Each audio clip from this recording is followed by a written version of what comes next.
আজকে আবার একটা বাংলায় সেশন করব।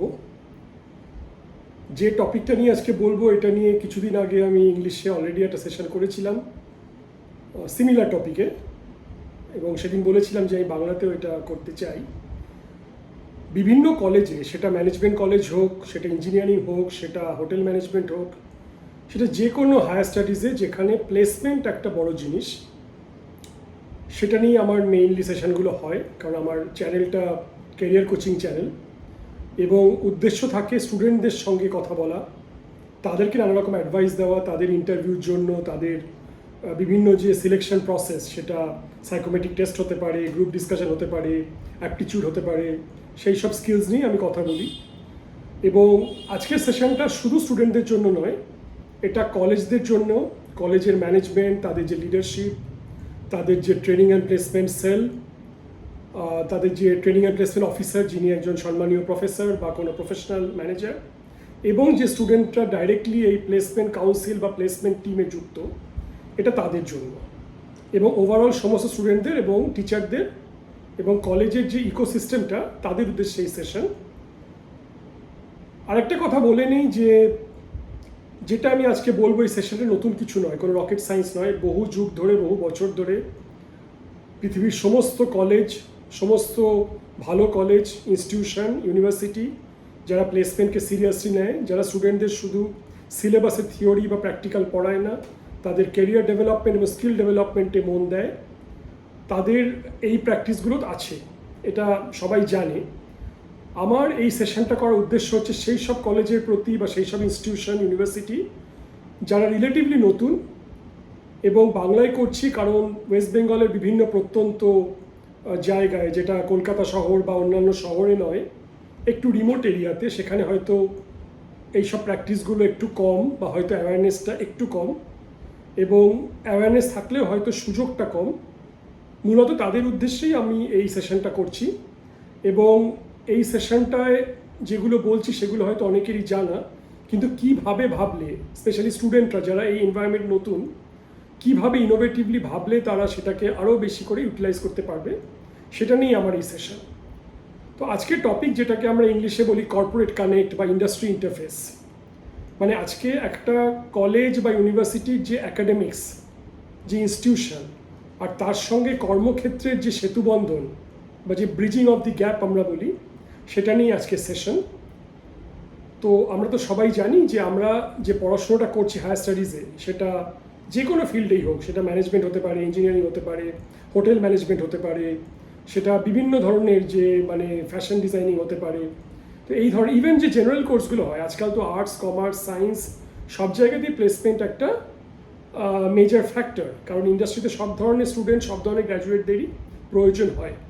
এবং যারা পড়তে আসে তারা নলেজ, তো অফকোর্স তারা শিক্ষা গ্রহণ করতে আসে, জ্ঞান অর্জন করতে আসে, কিন্তু আরেকটা মুখ্য উদ্দেশ্য হচ্ছে যে তারা কিছু হাতে কলমে কাজ শিখতে চায়, যাতে খুব তাড়াতাড়ি, খুব সহজে তারা চাকরি পায়। অনেকেই সরকারি চাকরির চেষ্টা করে এবং তার জন্য সময় লাগে, কম্পিটিটিভ এক্সামস হয়, তার জন্য আলাদা প্রিপারেশন লাগে। কিন্তু প্রাইভেট সেক্টরে জব পাওয়াটা অনেক তাড়াতাড়ি হতে পারে, যদিও সেটাও খুব সহজ নয়, তার জন্য অনেক কম্পিটিশন, তার জন্য অনেক প্রিপারেশন লাগে। এবং সেই ক্ষেত্রে শুধু পড়াশুনো করলে বা শুধু স্কিল ডেভেলপমেন্ট হলে হবে না। ইন্ডাস্ট্রির সাথে, এই কর্পোরেট দুনিয়ার সাথে, প্রাইভেট সেক্টরের সাথে যে একটা সেতু বন্ধন, সেটা কিন্তু একদম প্রথম থেকে চালু রাখতে হবে। তো এটা কিভাবে করা যায়? যখন প্লেসমেন্ট শুরু হবে, সেটা ইঞ্জিনিয়ারিং কোর্সে হয়তো থার্ড ইয়ার শেষ হওয়ার পরে শুরু হয়, ম্যানেজমেন্টেও প্রায় থার্ড সেমিস্টারে গিয়ে শুরু হয়। তো তখন যদি আমরা কোনো ইন্ডাস্ট্রিতে গিয়ে বলি যে আমাদের প্লেসমেন্টস দরকার, বা তারও আগে যদি গিয়ে বলি আমাদের ইন্টার্নশিপ দরকার বা কোনো লাইভ প্রজেক্ট দরকার, সেটা একটু ওয়ান ওয়ে হয়ে যায়, ট্রানজ্যাকশন হয়ে যায়। কোম্পানি কেন তোমাদের কথা শুনবে? তাদের কি ইন্টারেস্ট, তাদের যে প্রয়োজনটা আছে সেটা তো তারা মিটিয়ে নিচ্ছে, বিভিন্ন কলেজ তাদের কাছে আসে, তারা তোমাদের কলেজে কেন আসবে? স্পেশালি যদি তোমাদের কলেজ অনেক দূরে হয়, সেখানে তারা কি স্পেসিফিক পাবে যার জন্য তারা এসে সেখানে সময় ব্যয় করবে? এখানে একটা কম্পিটিশন চলে আসছে। তো আমাদের প্রথমেই ভাবতে হবে যে দুনিয়াটা কিন্তু খুব প্রতিযোগিতামূলক। অনেক কলেজ আছে, অনেক স্টুডেন্ট আছে, তারা সবাই চায় প্লেসমেন্ট, তারা সবাই চায় কেরিয়ার, তারা সবাই কিন্তু এই কোম্পানিগুলোকে অ্যাপ্রোচ করছে। তাহলে নিজেদেরকে আমরা কি করে ইউনিকলি পজিশন করব, কি করে ডিফারেন্সিয়েট করব, কেন একটা পার্টিকুলার কোম্পানির সিনিয়র ম্যানেজমেন্ট বা এইচআর বা যে ভিপি এইচআর বা সিএইচআরও তারা আমার কলেজের কথা ভাববে, আমাদের কলেজের স্টুডেন্টের সম্বন্ধে তাদের ধারণা কি করে উঁচু হবে, কেন তারা আমাদের কলেজ থেকে স্টুডেন্ট রিক্রুট করতে চাইবে, সেইটা কিন্তু আমাদের ভাবতে হবে। তো এই যে জার্নি, এটা কিন্তু একদম প্রথম দিন থেকে শুরু করতে হবে। একটা কলেজের যখন একাডেমিক ইয়ার শুরু হয়, যখন নতুন ব্যাচ জয়েন করে বা সিনিয়র ব্যাচগুলো যখন তাদের নতুন শিক্ষাবর্ষে আসে, সেই সময় যে নতুন ওরিয়েন্টেশন প্রোগ্রাম হয়, সেখানে কিছু সেশন যেন কর্পোরেট সেশন হয়। খুব সিম্পল, আমি একটা সাবজেক্ট পড়ছি, আমি যদি আজকে একটা মেকানিক্যাল ইঞ্জিনিয়ারিং এক্সাম্পল নিচ্ছি, আমার একটা সাবজেক্ট আছে ফ্লুইড মেকানিক্স। তো ফ্লুইড মেকানিক্স আমরা পড়ি, পরীক্ষা দিই, ল্যাব করি এবং ফ্লুইড মেকানিক্সের থিওরিগুলো আমি জেনে যাই। ভবিষ্যতে আমি একটা কোম্পানিতে কাজ করতে চাই যেখানে হয়তো আমার ফ্লুইড মেকানিক্সের নলেজটা লাগবে। এবার হয়তো একটা কোম্পানি যারা বয়লার তৈরি করে এবং সেই বয়লার মেকিংয়ের যে কনসেপ্টটা বা সেখানে যে ইঞ্জিনিয়ারিংটা, তার জন্য এমন ভালো মেকানিক্যাল ইঞ্জিনিয়ার দরকার যারা ফ্লুইড মেকানিক্সটা বোঝে। তাহলে আমি আমার ফ্লুইড মেকানিক্স সাবজেক্ট যখন পড়াচ্ছি, সেখানে একটা বয়লার মেকিং কোম্পানি থেকে যদি একজন সিনিয়র ইঞ্জিনিয়ারকে নিয়ে আসি এবং তিনি যদি ইন্ডাস্ট্রি পার্সপেক্টিভ থেকে আমাদের একটা সেশন নেন, যেটাকে আমরা গেস্ট লেকচার বলি বা কর্পোরেট কানেক্ট সেশন বলি, তাহলে কি হলো, আমাদের একাডেমিয়া এবং ইন্ডাস্ট্রির মধ্যে কিন্তু একটা খুব সুন্দর সামঞ্জস্য চলে এলো। আমাদের কলেজের প্রফেসর আমাদের থিওরি পড়াচ্ছেন, তিনি আমাদের থিওরিটিক্যাল কনসেপ্টসগুলো দিচ্ছেন, আমরা সমস্ত যে কম্পিউটেশন, সমস্ত যে মডেলসগুলো আছে সেগুলো বুঝছি এবং এর ডাইরেক্ট ইন্ডাস্ট্রি অ্যাপ্লিকেশন পাশাপাশি আমরা দেখে নিচ্ছি। ম্যানেজমেন্টেও সেম এক্সাম্পল হতে পারে। যদি আমরা মার্কেটিং পড়ি, ধরো আমরা ব্র্যান্ডিং পড়ছি, তাহলে ব্র্যান্ডিং নিয়ে আমরা বিভিন্ন theories, branding models, branding structure শিখছি। সেখানে যদি একজন কর্পোরেট ব্র্যান্ড ম্যানেজারকে ইন্ডাস্ট্রি থেকে এনে আমাদের কলেজেই একটা লেকচার করানো যায়, তো এই গেস্ট লেকচারগুলো কিন্তু একদম প্রথম থেকে করাতে হবে। আর এইখানে আমি যেখানে ওরিয়েন্টেশনের কথা বললাম, যখন শিক্ষাবর্ষ শুরু হয়, যে নতুন স্টুডেন্টরা আসছে তাদেরকে যদি প্রথমেই এক্সপোজার দেওয়া হয়, সেখানে যে শুধু থিওরিটিক্যাল আর প্র্যাকটিক্যাল নলেজ বাড়বে তাই নয়, তাদের মধ্যে একটা অ্যাসপিরেশন বাড়বে। তারা নিজেদের পড়ার মধ্যে একটা মানে খুঁজে পাবে, আমি যেটা পড়ছি সেটা কেন পড়ছি, শুধু কি পরীক্ষা দেওয়ার জন্য, নাকি ভবিষ্যতে আমি এটা কাজ করতে পারবো। এখানে কিন্তু মোটিভেশনটা অনেক বেড়ে যায়, তাদের মধ্যে অ্যাসপিরেশন তৈরি হয় এবং তারা কিন্তু অনেক বেটার রেজাল্ট করবে এবং ভালোভাবে শিখবে। এবং পরীক্ষায় ভালো রেজাল্ট করাটা তো একটা অবভিয়াস আউটপুট। এবং তারপরে আমরা যখন এই সেমিস্টারে পড়াশুনো করছি, প্রত্যেকটা কোর্সে ইন্টারনাল থাকে। এই ইন্টারনালসের যে অ্যাসাইনমেন্টগুলো আমাদের দেওয়া হয়, সেইগুলো যদি একটু ইন্ডাস্ট্রি ওরিয়েন্টেড হয়, যে শুধু গুগলে গিয়ে ইন্টারনেটে সার্চ করে একটা রিপোর্ট বানিও না, তুমি একটা ইন্ডাস্ট্রি ভিজিট করো, একটা কোম্পানিতে যাও, দেখো কিভাবে কাজ হচ্ছে, কথা বলো সেখানকার লোকজনের সাথে, তাদের ইন্টারভিউ নাও, সেইটা নিয়ে অ্যাসাইনমেন্ট তৈরি করো। তারপর যখন ক্লাসে একটা প্রেজেন্টেশন হবে, তখন কিন্তু তুমি মুখস্থ করে বা ইন্টারনেট থেকে পড়ে মনে রেখে বলছো না, তুমি নিজের চাক্ষুষ দেখা জিনিস বলছো। এটা কিন্তু অনেক বেটার হয়। আমি বিভিন্ন কোর্সের এক্সাম্পল দিতে পারি, তো আমি এত ডিটেলিং করব না, কারণ এটা তোমরা সবাই বুঝতে পারছো আমি কি বলছি। ধরো আজকে তুমি কোনো একটা ফ্যাক্টরিতে গেলে, সেখানে দেখলে একটা প্রসেস চলছে এবং সেখানে ওয়ার্কারদের সাথে, সুপারভাইজারের সাথে, ম্যানেজারের সাথে কথা বললে, করে নোট ডাউন করে সেটাকে থিওরির সাথে লিঙ্ক করে একটা রিপোর্ট বানালে, তারপর একটা প্রেজেন্টেশন বানালে, তারপরে যখন তোমরা ক্লাসে প্রেজেন্টেশন দিচ্ছ, তোমাদের যিনি মার্কস দিচ্ছেন সেই প্রফেসর যদি একটা প্যানেল তৈরি করেন এবং সেই প্যানেলে যদি তুমি সেই কোম্পানি বা সেই ইন্ডাস্ট্রি থেকে কাউকে নিয়ে এসে বসাও, তিনিও যদি মার্কস দেন, তিনি যদি কিছু ক্রিটিক্যাল কোয়েশ্চেন করেন, তোমাদের কিন্তু অভিজ্ঞতাটা বাড়ছে। কারণ এই ধরনের কোয়েশ্চেন, এই ধরনের রিবাটাল কিন্তু তোমরা ইন্টারভিউর সময় ফেস করবে। তাহলে এই industry visit, guest lecture, live project, এইগুলো কিন্তু খুব কানেক্টেড হয়ে গেল। আজকে যারা কম্পিউটার ইঞ্জিনিয়ারিং পড়ছো, তোমরা বিভিন্ন অ্যাপস ইউজ করো, কালকে সফটওয়্যার ডেভেলপমেন্ট যদি তোমরা কোনো অ্যাপ বানাও, সেটাকে যদি তোমরা কিছু প্রফেশনাল সফটওয়্যার ম্যানেজারদের দিয়ে টেস্টিং করাও, যে আপনি ইউজ করে দেখুন কোথায় কী প্রবলেম হচ্ছে, কীভাবে ফিচার্সগুলো ভালো করা যায়, কোথায় আমাদের কোডিংয়ে কোনো ইস্যু আছে কিনা, এটা ডাইরেক্ট এনগেজমেন্ট। এবার একটা কথা মনে রাখতে হবে, আমি যে কথাগুলো বলছি শুনতে খুব রসি শোনাচ্ছে, এটা কি এতই সহজ? তাদের স্বার্থটা কী? আমাদের কিন্তু একটা কথা মনে রাখতে হবে, যদি কোনো কাজ চ্যারিটেবল হয়, কেউ যদি জাস্ট নিখাত ভালো লাগা থেকে কিছু করতে চান, তাহলে সেটা কিন্তু খুব লম্বা টাইমে তাদের কিন্তু একটা ডাইরেক্ট বেনিফিট থাকা উচিত। সহজভাবে বললে, আজকে একটা কোম্পানি তখনই একটা কলেজকে সময় দেবে বা তাদের উপর ইনভেস্ট করবে, ইনভেস্ট বলতে আমি কিন্তু টাকা পয়সার কথা বলছি না, আমি তাদের মানে যে টাইম এবং তাদের যে এনার্জি বা এফোর্ট তারা দিচ্ছে, তাদের কাছে অনেক কলেজ আছে এবং তারা জেনারেলি কিন্তু একটু টপ ব্র্যান্ডের দিকে যেতে পছন্দ করে। এটা স্বাভাবিক, কারণ আমরাও যেরকম কোনো প্রোডাক্ট কিনতে গিয়ে টপ ব্র্যান্ড খুঁজি, সেরকমই কিন্তু কোম্পানিগুলো টপ ব্র্যান্ড কলেজ যেতে চান। তো কোনো নতুন কলেজ বা একটু দূরের কলেজ বা অতটা পরিচিত নয় সেই কলেজে তারা তখনই আসবেন যখন আমাদের কিছু ভালো স্টুডেন্ট কিন্তু স্ট্যান্ড আউট করবে, একটা ভালো প্রজেক্ট করবে, তখন কোম্পানিও দেখবে আচ্ছা এরা তো খুব ভালো প্রজেক্ট করছে, এরা তো প্রথম থেকে খুব ভালো এনগেজড, তারা তো আমাদের সঙ্গে কাজ করতে চাইছে, ইন্ডাস্ট্রি ওরিয়েন্টেড স্কিল নিতে চাইছে, তাহলে এদেরকে রিক্রুট করলে আমার কিন্তু ট্রেনিং অ্যান্ড ডেভেলপমেন্টের কস্টটা কমে, আমি কিন্তু খুব তাড়াতাড়ি তাদেরকে একদম প্র্যাকটিক্যালি কাজ করাতে পারবো, প্রজেক্ট দিতে পারবো এবং এদের রিটেনশনটাও তাহলে বেটার হবে। তো রিলেশনশিপ যেটা, যে বারবার এনগেজ করা, বারবার তাদের সাথে কমিউনিকেট করা বিভিন্নভাবে, এবং ছোটোখাটো কোনো কালচারাল ইভেন্ট হোক, কোনো স্পোর্টস হোক, কোনো সেমিনার হোক, বারবার এদেরকে ডাকা, ইনভাইট করা বিভিন্ন কোম্পানি থেকে, এতে কিন্তু এনগেজমেন্টটা বাড়ে। এবং আমরা যেটা ন্যাশনাল এডুকেশন পলিসি 2020 বারবার বলছে যে শিক্ষাটা যেন এক্সপিরিয়েন্সিয়াল হয়, হাতে কলমে শেখাটা ভীষণ জরুরি, তাই ক্লাসরুমের বাইরে আমাদেরকে বেরোতে হবে, থিওরিটিক্যাল স্টাডিজের পাশাপাশি আমাদেরকে প্রচুর প্র্যাকটিক্যাল লার্নিং, প্রচুর লাইভ প্রজেক্ট, প্রচুর ইন্টার্নশিপস করতে হবে, এইগুলো কিন্তু ভীষণ ইম্পর্টেন্ট। এবং এই যেটা আমি বলছি যে হঠাৎ করে গিয়ে কিছু চাইলে কিন্তু হবে না, চাওয়ার আগে নিজেদের কিছু দিতে হবে। কিভাবে দেবো আমরা? তাদেরকে আমরা বিভিন্ন ইভেন্টে ইনভাইট করব, তাদের কথা শুনবো, যে কোনো সিনিয়র ম্যানেজার, কোনো সিনিয়র ইঞ্জিনিয়ার, কোনো প্রফেশনাল, তারা কিন্তু চান শেয়ার করতে, তারা কলেজ ছেড়ে চলে গেছেন 20-30 বছর আগে, 10-15 বছর আগে, তারা চান এসে নিজের জুনিয়রদের সঙ্গে কথা বলতে এবং নিজের যে শিক্ষা, নিজের যে অভিজ্ঞতা সেটা শেয়ার করতে। আর এইখানে আমি আগের সেশনে যেটা করেছিলাম, আমার ফোকাসটা মেইনলি অ্যালামনিদের ওপর ছিল, প্রাক্তনীদের। এখানে কিন্তু একটা খুব ইম্পর্টেন্ট ফ্যাক্টর হচ্ছে অ্যালামনি অ্যাসোসিয়েশন। তো যে কলেজগুলোর অনেক বছরের ঐতিহ্য, অনেক হিস্ট্রি, তাদের খুব স্ট্রং অ্যালামনি নেটওয়ার্ক থাকা উচিত।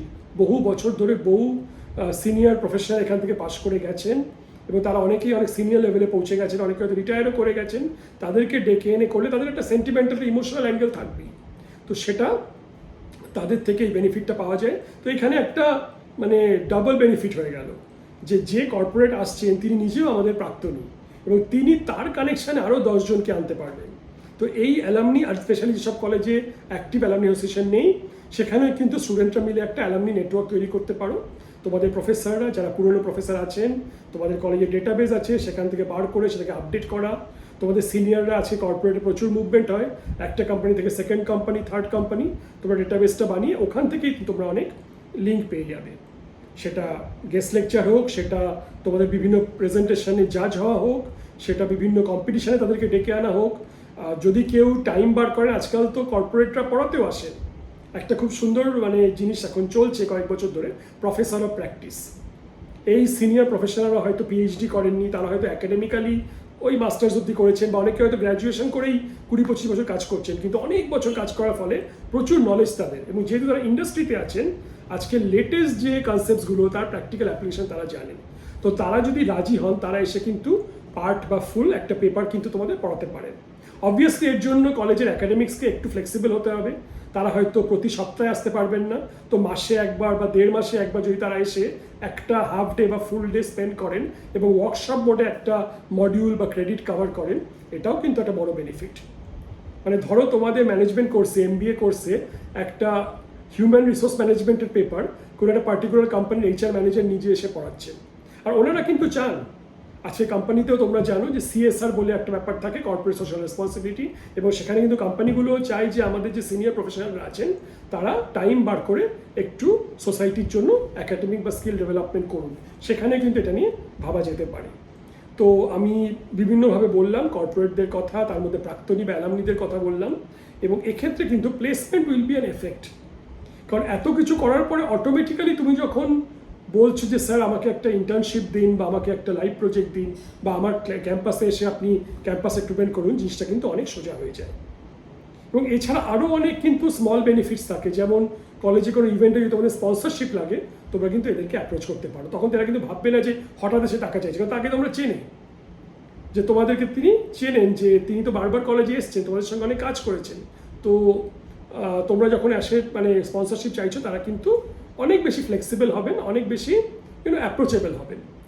এবং এটা শুধু কারেন্ট স্টুডেন্টদের জন্য নয়, যারা কিছুদিন আগে পাশ করে গেছো, আজকে কিন্তু আমরা দেখছি ইন্ডাস্ট্রিতে প্রচণ্ড টার্মোয়েল চলছে, যুদ্ধ চলছে, মার্কেট ডাউন, প্রচুর জায়গায় লে অফ হচ্ছে, টার্মিনেশন হচ্ছে, অনেক জব লস হচ্ছে, মার্কেটে কম্পিটিশন বাড়ছে, স্যালারিজ কমছে, একই কাজের জন্য প্রচুর লোক। তো এই যে যারা 4-5 বছর আগে পাস আউট করে গেছো, তাদেরও কিন্তু অনেক সময় সাপোর্ট দরকার হয়, এবং সেটা যদি প্রফেশনাল সাপোর্ট হয় তখন টাকা খরচা করে প্রফেশনাল রিক্রুটমেন্ট ফার্ম থেকে তাদেরকে প্লেসমেন্টের সাপোর্ট নিতে হয়। সেটা কিন্তু সবসময় যে এফেক্টিভ হয় তাও নয়, সবার জন্য নয়, বা সবাই তো আর খুব স্টার স্টুডেন্ট নয়, অনেক মিডিয়াকার থাকে। তো সেখানে কলেজ যদি তাদের অ্যালামনিদের জন্য একটা প্লেসমেন্ট সাপোর্ট তৈরি করতে পারে, এই খুব সিনিয়র অ্যালামনি, যে সুপার সিনিয়র অ্যালামনি এবং রিসেন্ট অ্যালামনির মধ্যে একটা যে সেতুবন্ধনটা মেলবন্ধন, তোমরা হয়তো ডিফারেন্ট টাইমে বিভিন্ন সময় ওই একই কলেজ থেকে পাস করেছো, তাদের জন্য যদি একটা ফোরাম ক্রিয়েট করা যায়, তাতে কিন্তু কলেজের ইমেজটাও বাড়ে। এবং একটা কথা আমি বলে রাখতে হবে, যদিও এটা আমার মেইন টপিক নয়, যে আমি ক্যারিয়ার এবং প্লেসমেন্ট নিয়ে কথা বলছি, কিন্তু সমস্ত কলেজ, সমস্ত ইউনিভার্সিটি তো একটা জায়গায় গিয়ে তারা তো অর্গানাইজেশনটাকে চালাতে হবে, এবং তার জন্য স্টুডেন্ট দরকার, অনেক খরচাও আছে, যা ফান্ড আছে তাই থেকেই স্যালারি আসে, তাই থেকে ইনভেস্টমেন্ট হয় যেটা ইনফ্রাস্ট্রাকচারের জন্য। তো অ্যাডমিশন দরকার। তো অ্যাডমিশন ভালো হওয়ার জন্য তো আমাদের কলেজকে ব্র্যান্ডিং করতে হবে, প্রমোট করতে হবে, এবং সেখানে top alumni, good placement, good level of industry interface, corporate connect, এই যে ফ্যাক্টরগুলো, এগুলোর জন্য কিন্তু এটা খুব ইম্পর্টেন্ট।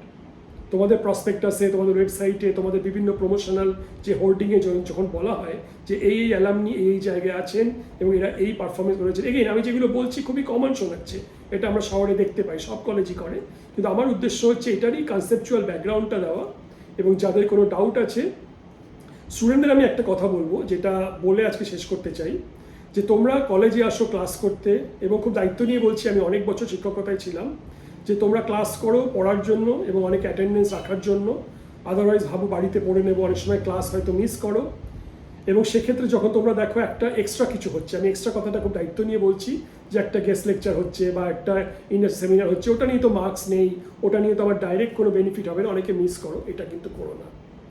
তুমি তোমার টিচারের ক্লাস সবসময় করা উচিত, তুমি সেটা মিস করলেও তাকে তুমি বাইরে মিট করতে পারো, বন্ধুদের থেকে জেনে নিতে পারো, কিন্তু কর্পোরেট বা প্রফেশনাল যিনি ক্যাম্পাসে ওই দিন আসছেন সময় বার করে, ওটা কিন্তু একটা অপরচুনিটি, তোমার সাথে বারবার এই সুযোগটা পাবে না। তো যখনই কোনো এই ধরনের অ্যাক্টিভিটি হবে, সেটা কর্পোরেট কানেক্ট হোক, সেটা একটা সেমিনার হোক বা কোনো কম্পিটিশনের জাজ হোক, এরা যখন আসেন নিশ্চয়ই অ্যাটেন্ড করবে, একদম ফর্মালে, একদম প্রফেশনালি অ্যাটেন্ড করবে, এবং এদের সাথে আলাপ করার চেষ্টা করবে। যখন এরা সেশন নেবেন, তারপর যখন বলবেন কোনো প্রশ্ন আছে কিনা, ভালো প্রশ্ন করো, লজ্জা পেও না, ভয় পেও না, এবং এর জন্য প্রিপারেশন নিয়ে যাও। আজকে যদি এই টপিকের লেকচার হয়, তুমি একটা ভালো কোয়েশ্চেন করলে তখনই কিন্তু তোমার একটা ইমেজ তৈরি হলো, এবং কে বলতে পারে ওই ভদ্রলোকের বা ওই ভদ্রমহিলার মনের মধ্যে একটা top of the mind recall, তোমার মুখটা মনে রয়ে গেল, হতেই পারে তোমার নামটা মনে রাখলো, পরে যখন 6 মাস 1 বছর পরে তারাই আবার আসছে প্লেসমেন্টের জন্য, তোমার চান্সটা কিন্তু বাড়ে। সেশনের পর এসে আলাপ করো, রিকোয়েস্ট করে যদি সম্ভব হয় তাদের ভিজিটিং কার্ডটা নাও, যদি দিতে চান ভালো, না দিতে চাইলেও কারোর কাছে কলেজে নিশ্চয়ই তার কন্ট্যাক্ট ডিটেল থাকবে, তার ইমেল থাকবে, সেটা ডেটাবেসে আপডেটেড থাকবে। তো এইভাবে কিন্তু training and placement sell regular বেসিসে একটা কমিউনিকেশন করতে পারে। তো আশা করি বোঝাতে পারলাম। তো এই ধরনের সেশন আমি মাঝে মধ্যেই করবো, এবং আশা করি তোমাদের এটা নিয়ে বেনিফিট হবে। যে কলেজগুলো অনেক দূরে, যারা শহরে নয় বা একটু রিমোট, যেখানে হয়তো রেগুলার কাউকে নিয়ে আসা একটু লজিস্টিক্যালিও চ্যালেঞ্জিং, সেখানে কিন্তু তোমরা অনলাইন সেশন অ্যারেঞ্জ করতে পারো। আজকাল এটা কোনো সমস্যা নয়, আমরা স্টুডেন্টদেরকে একটা হলে ডেকে নিয়ে প্রফেশনালি বসিয়ে একটা স্মার্ট বোর্ডে বা প্রজেক্টারে অনলাইন কিন্তু রিকোয়েস্ট করতেই পারি একটা সেশন নেওয়ার জন্য। এইভাবে কিন্তু আমরা ইনোভেটিভলি ভাবতে পারি। তো আমার এটাই আজকের সেশন, এবং এই ধরনের বিভিন্ন টপিকের উপর আমি মাঝে মধ্যে সেশন করব, আমার অভিজ্ঞতা শেয়ার করব। যদি কোনো প্রশ্ন থাকে, কোনো সাজেশন থাকে, কোনো ফিডব্যাক থাকে, যদি তোমরা কোনো বিশেষ টপিকের ওপর সেশন চাও, তাহলে প্লিজ আমাকে লিখে জানিও। আমার ব্যাকগ্রাউন্ড মেইনলি MBA, তো আমি MBA এর বিভিন্ন টপিক নিয়ে সেশন করি, এছাড়া ইঞ্জিনিয়ারিংয়ের কিছু টাচ আপন করি এবং জেনারেল টপিক। তো আমাকে জানিও, এবং যদি ভালো লাগে তাহলে চ্যানেলটি সাবস্ক্রাইব করো এবং ভিডিওগুলো লাইক করো এবং শেয়ার করো, যাতে আরও অনেক স্টুডেন্ট এই বেনিফিটগুলো পায়। এইটুকু বলেই আজকে শেষ করছি। ধন্যবাদ, থ্যাংক ইউ।